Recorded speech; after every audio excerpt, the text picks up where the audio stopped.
Well, what a 7 days it has been for Bristol City. Delighted to be joined by our resident Robin, Sam. Good evening, Sam. Hey there, Mark. You all right?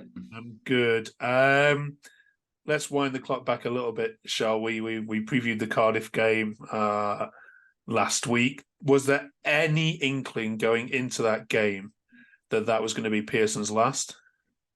Um, to be fair, I think it's been on the cards for a few weeks now, with just a few of the comments what he'd been making in the press. Yeah, his interviews, I think we've highlighted before on this channel, have always been sometimes a little bit spiky, but they seem to be a little bit more barbed towards perhaps upstairs in recent weeks. Is that fair enough? Is that fair comment? Yes, definitely. When asked about a contract renewal a couple of weeks ago, he said it wasn't up to him. You had to go and find someone higher than him to get an answer. Yeah, and he's just been moaning about the investment in the team. He didn't get the players he wanted in the summer, and his health as well. He's been struggling over the last couple of months. Yeah. So, how did it go down on the terraces then? Is it fair to say it was mixed, or were actually more people more angry about it? I think more than 90% of the fans were against his sacking, to be fair, and a lot of questions were asked of the board. You know, he's done a steady job over the last 2.5 years with us. Yeah, and you're in the mix, aren't you? I mean, it wasn't only a couple of weeks ago we were talking about playoffs, and okay, you've had a bad result against Cardiff, but you've had some good results as well, and you've held your own against big teams. You've done too bad against Leicester, so you aren't pushovers, are you? So Yeah, that definitely not. No, but we've had 5 defeats in the last 7 games, so it is a results-based business. But over his tenure at the club, he's had to reduce the wage bill, reduce the squad, and he's never really had the money what say Lee Johnson etc. had to spend at the club. yeah, I mean the comments from John Lansdowne this week I thought were particularly interesting. The quote which struck me was this one. He said, "Watching us, people would have seen that if they watch our games throughout the club recently, for me, it needs to be someone who is progressive. It's on the front foot and a pressing team. It really helps us focus what we're looking for in a head coach." Is that him saying he was a bit bored with the style of football, or am I reading that wrong? I think it does sound that way, definitely. But he's also come out and said that we should be challenging for promotion. And with the limited funds what Pearson's had, I can't see it myself personally. We are a mid-table team at best at the moment.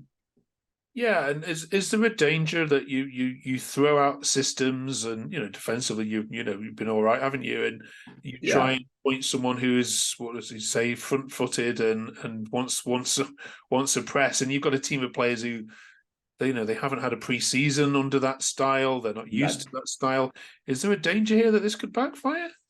100%. I believe it could. If we go out full on attacking with a new manager, it could really bite us on the backside, so to speak. Yeah. All right, then. Talk to us about who you've been chatting in the bars and in the forums about then this week. There's a whole raft of names which I'll run through in a minute. But who do you want to see, Mr. Craver?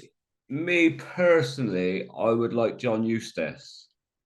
I think he'd done a good job at Birmingham when he took over last season, and they progressed under him. And I think he was very harshly sacked, like to make way for Wayne Rooney. And there's also a lot of talk at the moment about Frank Lampard. And yourself, you know about Frank, yeah? But we know Frankie. Yeah, Yeah. okay. Let's talk through Eustace then. What does he match that description from what the owners had? I mean, if you talk to Birmingham fans, I wouldn't suggest that they would say he was a front-footed. No, You said he was a safety-first manager. I think if you were asked Adam and others. yeah, I think it's similar to the way Pearson sets up, I believe, but I think he would do a good job with us. I think he was, like I said, treated harshly at Birmingham, and I think he could do a good job. But there's talk he might be going to Derby. Yeah. Let's go to some of the other candidates then. So John Eustace is, as I say, is leading the favourites, and then Luke Williams, Frank Lampard coming up there. Could you realistically see Lampard coming to Bristol? I don't know. I was reading some interesting comments what he made earlier about how he liked the city and the history of the city. So do you put two and two together, or Yeah, Joey Barton's available. yeah, that would go down like a lead balloon with us. Yeah. Okay, let's go through some more. Then what about Gary Rowett? Yeah, he's done a good job at Millwall, but I don't think he'd be the type of manager to take us forward. In my own personal opinion. Okay, Dean Smith. Dean Smith again done reasonably well at Villa, Brentford before that, but Leicester and Norwich not too great. Well, Nathan Jones, whose name comes up for every vacancy. No, the Cardiff boy. we don't want him. Yeah, a bit too close to home, isn't it? And then Yeah. Steve Cottrell's name's come up. What do you think about that one? Steve Cottrell, obviously, statistically, he's probably been our best manager for a long time.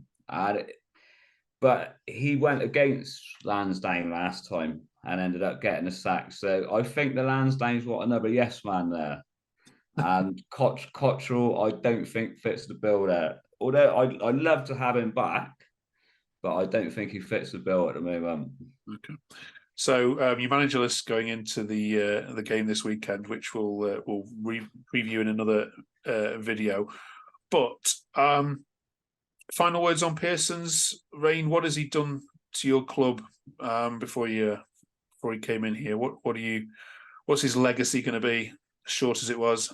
I mean, having his hands tied behind his back, not being able to do his job properly, but done a steady, good job for us, to be fair. And got the team playing with a bit of belief, a bit of team spirit. Ultimately, though, it wasn't good enough. Yeah, the football that he's bought as well. You've been happy with it? Not 100%, to be fair, no. But it's got us the results. And sometimes playing ugly and winning is better than playing really well and losing. Absolutely. Yeah. We've had plenty of games like that where we played really well, but not got anything out of it.